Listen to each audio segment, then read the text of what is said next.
You ask Tiger to solve. This deals with linear equations with one unknown. The final result is r equals -16. Let's solve it step by step. Simplify the expression. Expand the parentheses. Simplify the arithmetic.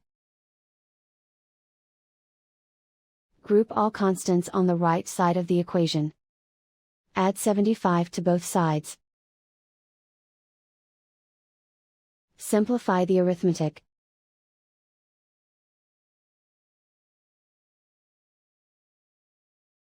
Isolate the r.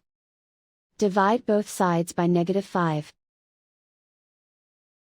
Cancel out the negatives. Simplify the fraction.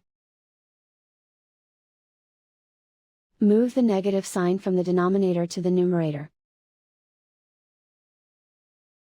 Find the greatest common factor of the numerator and denominator.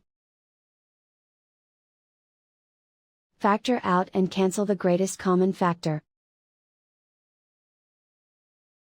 And so the final result is r equals -16.